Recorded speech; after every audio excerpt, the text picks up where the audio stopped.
He was given up at birth, dropped out of college after one semester, got fired from the company he built, was told his ideas were crazy for 30 years straight, and then he changed the music industry, the phone industry, the movie industry, the computer industry, and the way 7 billion people interact with technology forever.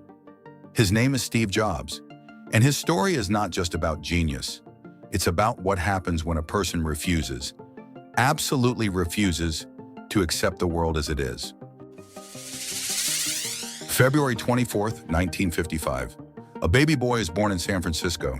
His biological parents, unmarried graduate students, make a heartbreaking decision. They give him up for adoption. He is taken in by Paul and Clara Jobs, a machinist and a bookkeeper from Mountain View, California. Paul Jobs was a man who loved working with his hands. He gave young Steve a small section of his workbench. "This is your bench," and he told him, "You can build whatever you want here." That workbench became the first Apple store. Sort of.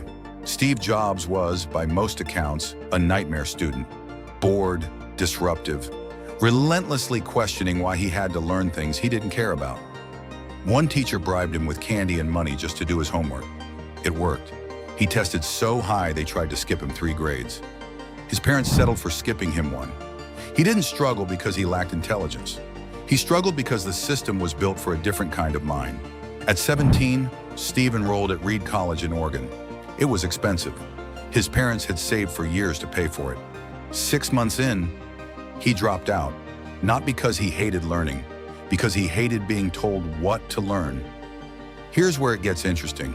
After dropping out, he didn't leave campus. He slept on floors, returned Coke bottles for food money, and he started taking classes, just the ones he wanted. One of them was calligraphy, beautiful letters, typefaces, spacing, the art of written communication. Seemed completely useless, right?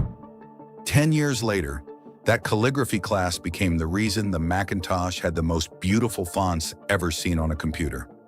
No other computer had them, because no other computer was built by someone who spent a homeless semester studying beautiful handwriting. 1976, Steve Jobs is 21 years old.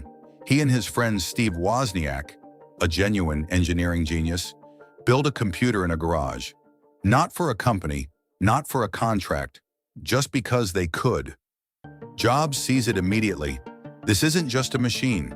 This is a revolution. He sells his Volkswagen van. Woz sells his HP calculator. They raise $1,300. Apple Computer is born. By 1980, Apple goes public. It is the largest IPO since Ford Motor Company in 1956. Steve Jobs, age 25, becomes worth over $200 million. Not bad for a college dropout who used to eat at the Hare Krishna temple for free meals. Here is where the story gets brutal. Apple has grown. It now has thousands of employees, a board of directors, and a professional CEO. A man named John Sculley, who Jobs himself recruited from PepsiCo. Jobs had asked him, "Do you want to sell sugar water for the rest of your life, or come with me and change the world?"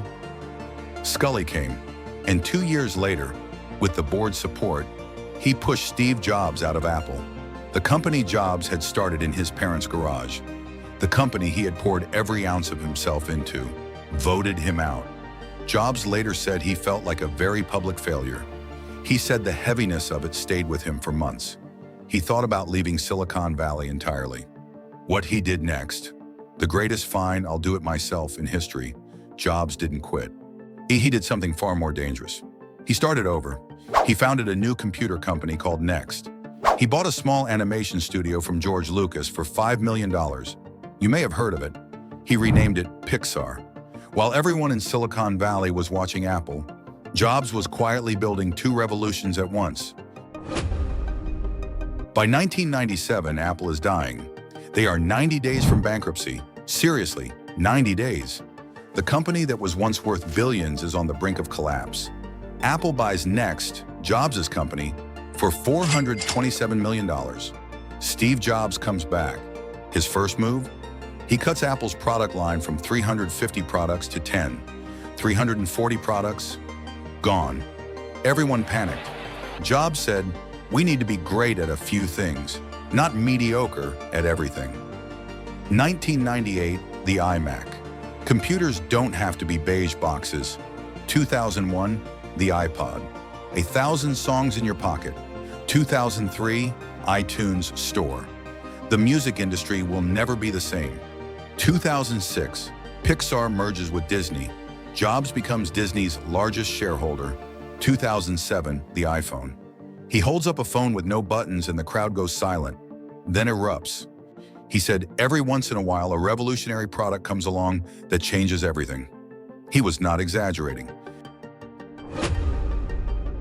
In 2003, Steve Jobs is diagnosed with pancreatic cancer. He is 48 years old. He keeps it private for 9 months, a decision he would later say he regretted. The surgery eventually works, but the cancer returns. He takes medical leave from Apple in 2009, returns. Then in 2011, he steps down as CEO. Tim Cook takes over. On October 5th, 2011, Steve Jobs passes away. He is 56 years old.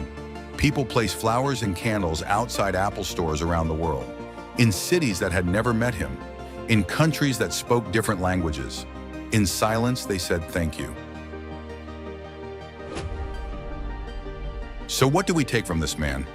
This college dropout, this adopted kid from California, this brilliant, difficult, obsessed genius, difficult, yes, difficult, twice, human being. Steve Jobs was abandoned, fired, sick, betrayed. He was also one of the most creative human beings who ever lived, not in spite of his struggles, because of what he did with them. He once said the people who are crazy enough to think they can change the world are the ones who do. So here is your question. What are you building in your garage right now?